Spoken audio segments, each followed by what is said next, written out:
అగ్రవర్ణాలకే అగ్రతాంబూలం high court జడ్జీల నామినీలో ఓబీసీలకు దోకా మహిళలు SC ST జడ్జీల సిఫార్సులను అదే పరిస్థితి ఆశ్చర్యం కలిగిస్తున్న సుప్రీం కొలీజియన్ సిఫార్సులు 4 ఏళ్లలో 32 మంది ఓబీసీలకే న్యాయమూర్తులుగా అవకాశం జడ్జీల బంధువులకు న్యాయమూర్తులుగా ఛాన్సు 221 మంది జడ్జీల్లో 124 మంది అప్పర్ క్యాస్ట్ వాళ్ళే నియామకం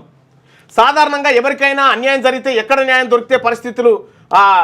పరిస్థితులు లేకపోతే చిట్ట చివరి అవకాశంగా న్యాయస్థానాల తలుపులు తడుతుంటాం అందున పౌరుల ప్రాథమిక హక్కులు వారి స్వేచ్ఛకు ప్రాధాన్యతనిచ్చే హైకోర్టు సుప్రీంకోర్టులపై ప్రగాఢ విశ్వాసం ఉంచుతాం అయితే దేశంలో 60% జనాభా కలిగి ఉన్న ఓబీసీ న్యాయమూర్తులకే అత్యున్నత కోర్టులో తీరని అన్యాయం జరుగుతుంది ఓబీసీ న్యాయమూర్తులకే అన్యాయం సుప్రీం హైకోర్టు జడ్జీల నియామకాల్లో వెనుకబడిన తరగతులకు సంబంధించిన న్యాయమూర్తుల పట్ల వివక్ష కొనసాగుతుంది దేశవ్యాప్తంగా హైకోర్టులో జరుగుతున్న జడ్జీల నియామకాల్లో ఓబీసీ న్యాయమూర్తులకు వారి జనాభా దామాషా ప్రకారం అవకాశాలు దక్కడం లేదు సుప్రీంకోర్టు కొలీజియన్ చేస్తున్న సిఫార్సులో అత్యధికులు అప్పర్ క్యాస్ట్ జడ్జీలు ఉండడం గమనార్హం ప్రస్తుతం దేశవ్యాప్తంగా 25 హైకోర్టులు ఉన్నాయి వీటిలో 1134 మంది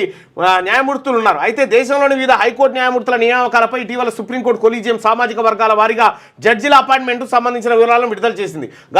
సుప్రీంకోర్టే విడుదల చేసింది గత 4 ఏళ్లుగా వివిధ హైకోర్టు న్యాయమూర్తుల నియామకాలకు సంబంధించినటువంటి వివరాలను కనుక ఒకసారి పరిశీలిస్తే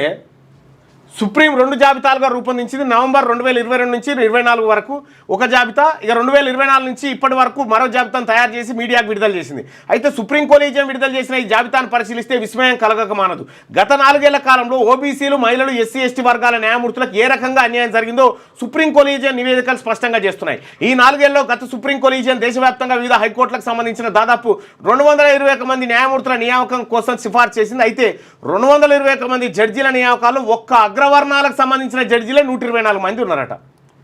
ఈ 4 ఏళ్లలో బీసీ జడ్జీలు 32 మందిని పెడితే అగ్రవర్ణాలలో 124 మంది ఇగో ఇది లెక్క ఇది ఒక ప్రత్యేక కథనాన్ని సుప్రీంకోర్టు విడుదల చేసినటువంటి కథనాన్ని మనం చెప్తుంది ఇదే ఏ రకంగా జరుగుతుందో